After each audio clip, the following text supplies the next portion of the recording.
इतिहास की इस क्लास में आपका स्वागत है। आज से हम गुप्त साम्राज्य के इतिहास की शुरुआत कर रहे हैं, जिसमें हम गुप्त साम्राज्य के जानने के स्रोत क्या हैं, उनके इतिहास जानने के स्रोत क्या हैं, उनकी उत्पत्ति कैसे हुई है, उसके शासकों की उपलब्धियां क्या क्या थी, किन शासकों ने किन क्षेत्रों को जीता है, उनकी नीतियाँ क्या थीं, उनकी अर्थव्यवस्था कैसी थी, समाज व्यवस्था कैसी थी, उसमें शिक्षा साहित्य कैसा था, कौन सी भाषा थी, इन सब के बारे में अध्ययन करेंगे। उनका पतन कैसे हुआ, पतन के बाद जो व्यवस्था चेंज हुई है वो चेंज कैसे हुआ है, इस व्यवस्था को आने के लिए कौन सी व्यवस्थाएं जिम्मेदार थीं, उसका अध्ययन भी हम शार्ट में करेंगे। इस प्रथम क्लास में हम देखेंगे केवल कि गुप्त इतिहास जानने के स्रोत क्या हैं, उनकी गुप्त शासकों की उत्पत्ति के विषय में जो भी विचारधाराएं हैं उनके बारे में जानेंगे। Welcome in my YouTube channel study with शरण IAS। गुप्त साम्राज्य का अध्ययन हम प्रारंभ करते हैं उसकी स्रोतों से। हम उनके स्रोतों को देखेंगे कि उनके स्रोत कौन कौन से हैं जिनसे हम गुप्त साम्राज्य की ऑथेंटिक जानकारी प्राप्त करते हैं। गुप्त साम्राज्य, इनका इतिहास जानने के स्रोत क्या क्या हैं। स्रोत, सबसे पहले देखते हैं कि सबसे महत्वपूर्ण जो स्रोत होता है साहित्यिक स्रोत। इसको थोड़ा सा बचाकर हमें देखना पड़ता है क्योंकि इसमें फेरबदल की संभावनाएं ज़्यादा होती हैं। साहित्यिक स्रोत, इसमें फेरबदल की संभावनाएं, समय के साथ इसमें फेरबदल होता रहता है, उसमें बाद में पाठ जोड़े जाते हैं, पाठ हटाए जाते हैं, बहुत सारी चीज़ें होती हैं।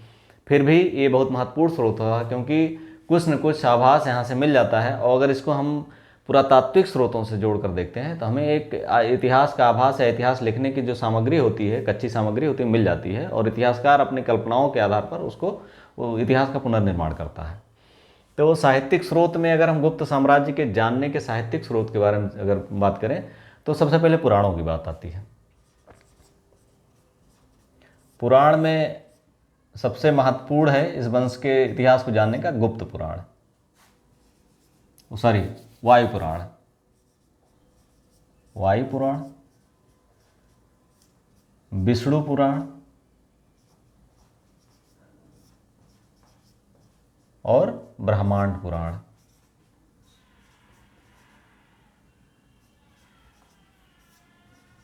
ये 3 पुराण हैं जिससे हम गुप्त वंश के शासकों की, प्रारंभिक शासकों की उत्पत्ति के विषय में जानकारी प्राप्त कर पाते हैं।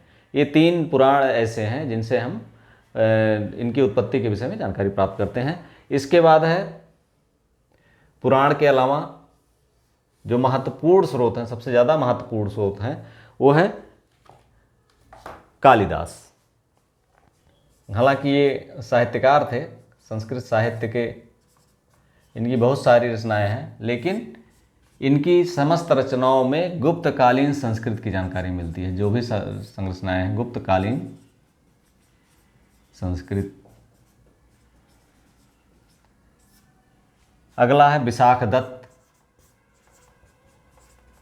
कौन? विशाखदत्त। इनकी प्रसिद्ध पुस्तक है देवी चंद्रगुप्तम। देवी चंद्रगुप्तम।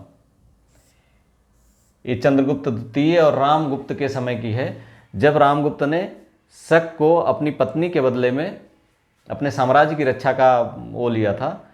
तब चंद्रगुप्त द्वितीय उनकी पत्नी बन करके सकराज के पास गया और उसने उनकी हत्या कर दी और रामगुप्त से साम्राज्य छीना। इस बारे में इसमें दिया हुआ है विशाखदत्त की देवी चंद्रगुप्तम में।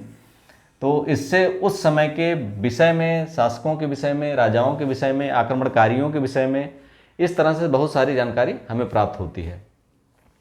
इसके बाद है शूद्रकृत मृच्छकटिकम।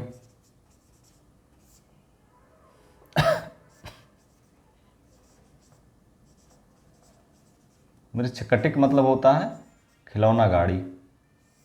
मृच्छकटिकम, इसमें ब्राह्मण चारुदत्त एक गणिका की प्रेम कहानी के बारे में वर्णन है, लेकिन इस कहानी, प्रेम कहानी के बहाने जो गुप्त युग में जो दरबारी साहित्य लिखा गया उसके इतर ये जनसाधारण के बीच में लिखा गया साहित्य है। इससे जनसाधारण की विषय में, उनकी संस्कृति, उनके रहन सहन के बारे में जानकारी मिलती है। गुप्त साम्राज्य का निर्माण में इसकी महत्वपूर्ण भूमिका है। सॉरी।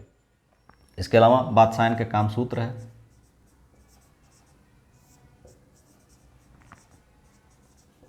वात्सायन के कामसूत्र से हम नगर जीवन और सामाजिक व्यवस्था की जानकारी प्राप्त करते हैं।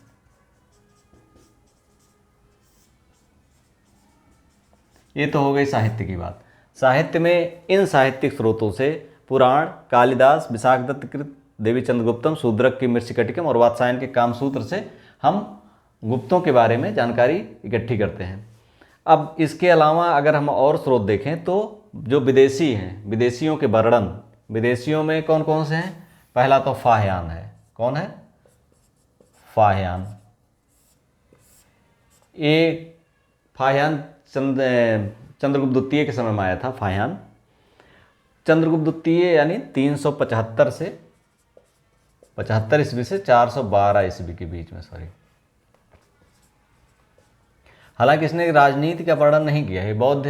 बौद्ध उद्देश्य से आया था भारत भ्रमण करने और बौद्ध ग्रंथों का अध्ययन करने, बौद्ध ग्रंथ को इकट्ठा करके ले जाने के लिए, इसलिए इन्हें वर्णन तो नहीं किया है शासकों का या राजनीति का, लेकिन मध्य प्रदेश के जनता का वर्णन किया है। मध्य प्रदेश की जनता का वर्णन।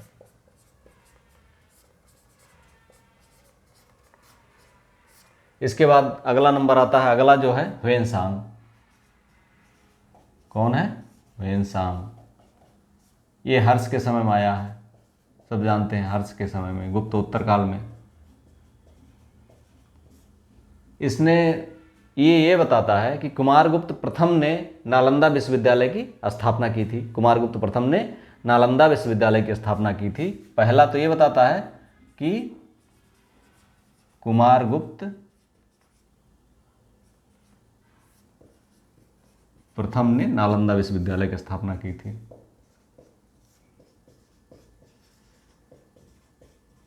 और दूसरा, होड़ों पर बालादित्य की विजय दिखाता है। वो बालादित्य कौन था? नरसिंहगुप्त बालादित्य।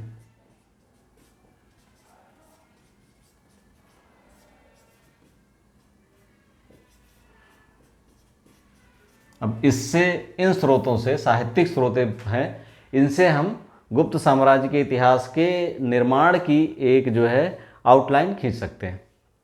यहाँ से हम प्रारंभिक पुराणों से प्रारंभिक शासकों की जानकारियाँ प्राप्त कर सकते हैं। इसके अलावा इन सब से उनके साम्राज्य के विषय में, शासकों के विषय में जानकारी प्राप्त करते हैं। अब आते हैं पुरातात्विक स्रोतों के बाद। पुरातात्विक स्रोतों में कई स्रोत हैं जो जिनसे हम इसके गुप्त साम्राज्य के विषय में जानकारी प्राप्त करते हैं। वो स्रोत हैं, जब सबसे पहले अभिलेख। स्रोतों में पुरातात्विक स्रोत की अगर बात करें,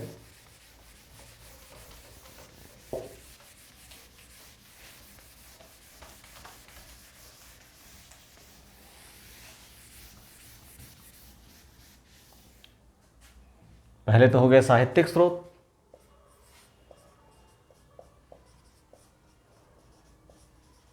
और दूसरा अब आते हैं पुरातात्विक स्रोतों पर। पुरातात्विक स्रोत, इसमें नंबर 1 पे है अभिलेख। दूसरा है अभिलेख, दूसरा है अभिलेख के अलावा है सिक्के,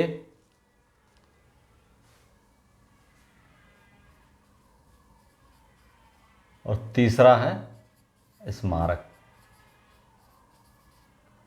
इन 3 चीज़ों से हम उसके, अगर हम मिला दें अभिलेख, सिक्के और स्मारक से, तो गुप्त साम्राज्य को अगर हम साहित्यिक स्रोतों से मिलाकर देखें तो एक अच्छी जानकारी हम, या इतिहास निर्माण के लिए प्रचुर सामग्री हम प्राप्त कर सकते हैं। पहले अभिलेख देखते हैं, कौन कौन से अभिलेख हैं। अभिलेखों में अगर देखा जाए तो पहले है समुद्रगुप्त की प्रयाग प्रशस्ति, बहुत फेमस है, बार बार पूछी जाती है। समुद्रगुप्त की प्रयाग प्रशस्ति। हम जानते हैं कि समुद्रगुप्त की प्रयाग प्रशस्ति एक तरह से चरित्र काव्य है जो संस्कृत में लिखा गया है। किसमें लिखा गया है? संस्कृत। एक चीज़ ध्यान रखिएगा, गुप्तकालीन अभिलेख सारे संस्कृत में, साहित्य अधिकतर संस्कृत में है। इससे ये लगता है कि संस्कृत साहित्य जिसकी शुरुआत कनिष्क के समय में हुई थी, कनिष्क के जो हम जानते हैं कि जो चौथी बौद्ध संगीत हुई थी उसमें संस्कृत भाषा का बोलबाला था, वो संस्कृत भाषा यहाँ आकर परिपक्वता प्राप्त करती है और अभिज्ञान शाकुंतलम जैसी कृति की रचना होती है जो कालिदास करते हैं, जो चंद्रगुप्त द्वितीय के दरबार के नवरत्नों में से एक थे। और इसकी विश्व की लगभग बहुत सारी भाषाओं में, सैकड़ों भाषाओं में इसका अनुवाद भी हुआ है। समुद्रगुप्त की प्रयाग प्रशस्त संस्कृत में है और ये उसके चरित्र काव्य जैसा है। चरित्र काव्य इसको लिखा था उसके संधि विग्राहक या हरिसेन ने, उसका दरबारी कवि भी था। तो हरिसेन ने इसकी उपलब्धियों के विषय में समस्त वर्णन इसमें दिया है, इसके वंश के बारे में, इसकी उपलब्धियों के बारे में समस्त वर्णन इसमें मिल जाता है। दूसरा है, अगर दूसरे की बात करें तो चंद्रगुप्त द्वितीय का उदयगिरि गुहालेख, इसमें इसकी दिग्विजय का उल्लेख है। दिग्विजय के अलावा इसकी उपलब्धियां क्या क्या हुई हैं, इसके शौक क्या क्या थे, किन किन विजयों को इसने कंप्लीट किया, दक्षिण भारत की विजय कैसे की, उत्तर भारत की विजय कैसे की, सीमावर्ती राज्यों के प्रति इसकी नीति क्या थी, विदेशी राज्यों के प्रति इसकी नीति क्या थी, सारी चीज़ें इस प्रशस्ति के माध्यम से हम प्राप्त कर सकते हैं।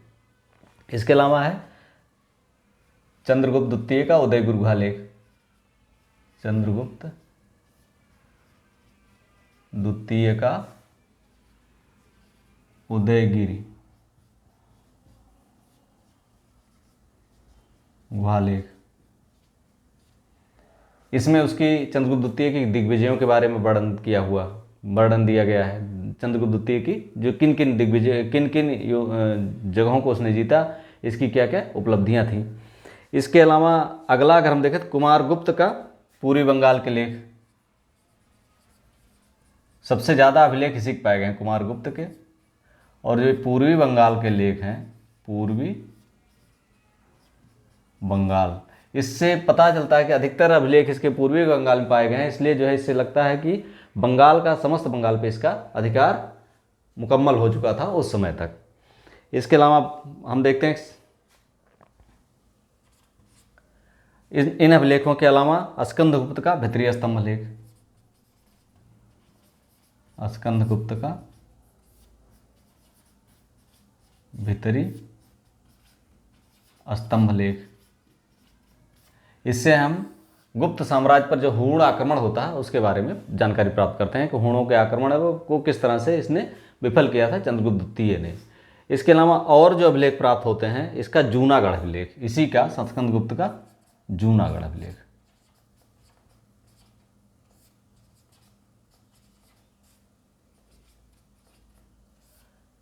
यहाँ पर एक सुदर्शन झील थी जो चंद्रगुप्त मौर्य ने निर्मित करवाई थी और ये पुनः अशोक के समय में पुनर्निर्माण इसका हुआ था। पुनर्निर्माण कह सकते हैं कि टूट गई थी, मरम्मत हुई थी।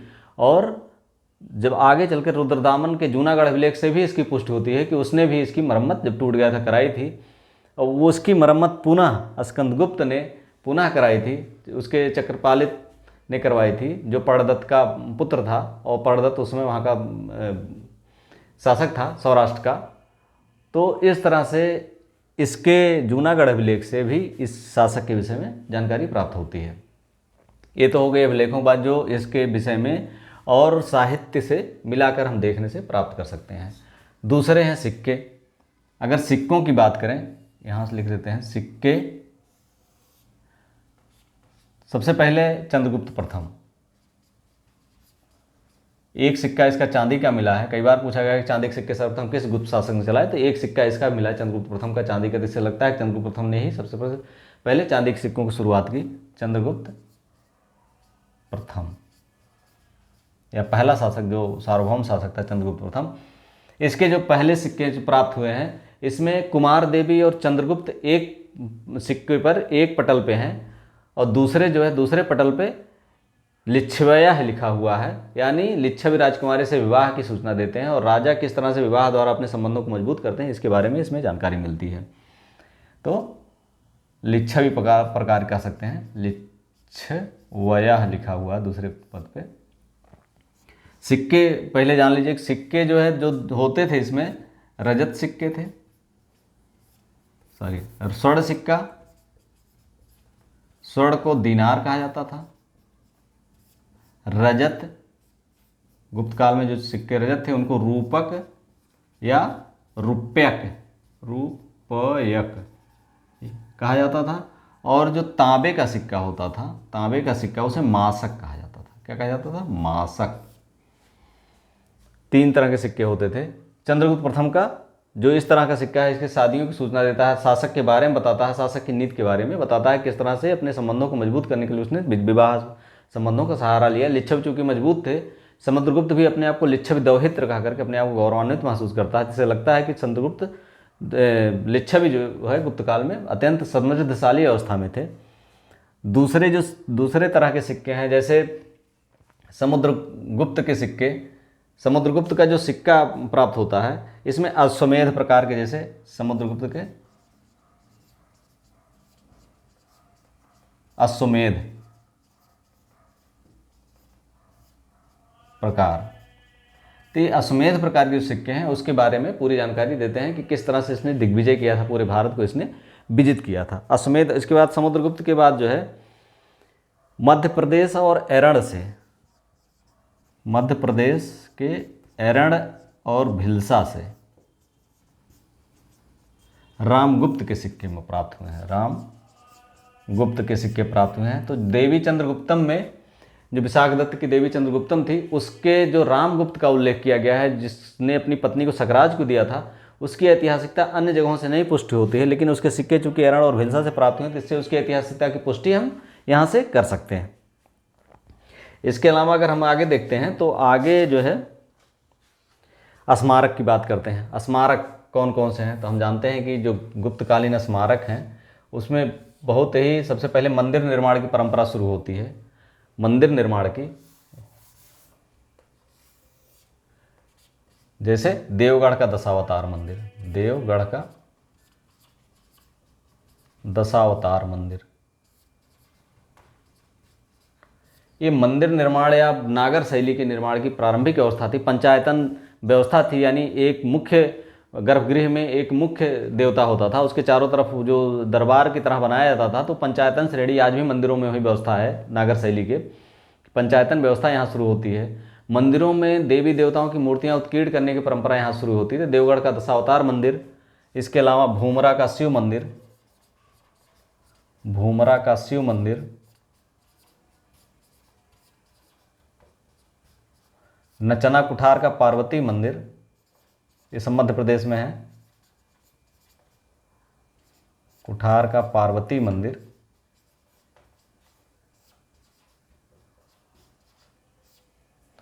और भितरगांव का मंदिर, भितरगांव का मंदिर, तिगवा का विष्णु मंदिर, तिगवा का विष्णु मंदिर। ये सब मंदिर केवल वास्तुकला, मंदिर निर्माण की शैली की जानकारी ही नहीं देते हैं। ये गुप्त काल में जो धर्म था, धर्म मतलब जो एक तरह से वैदिक धर्म कह सकते हैं, हिंदू धर्म कह सकते हैं, जिसकी शुरुआत या जिसका परिपक्व काल जो है इसमें मान सकते हैं, संस्कृत का वो उन्नत काल मान सकते हैं। इन सब की जो एक झलक है, एक स्पष्ट झलक है, एक सूचना है, एक ऑथेंटिक सूचना है, विश्वसनीय सूचना है, यहाँ से प्राप्त होती है कि उस समय के लोग, मंदिर तभी बनेगा जब जनता, बहुसंख्यक जनता उसको मानेगी, वहाँ पर जाएगी, तभी मंदिर बनने का वो है, नहीं तो मंदिर कोई बनाने की आवश्यकता नहीं है। तो ऐसे में उस जनता की, शासक की रुचियों का पता चलता है, धार्मिक रुचियों का पता चलता है, सामाजिक रुचियों का, इससे हम पता कर पाते हैं। इसके अलावा आप देखते हैं कि जो इस समय दूसरी चीज़ जो थी वो गुहा अभिलेख, बाघ का स्मारकों में गुहा अभिलेख,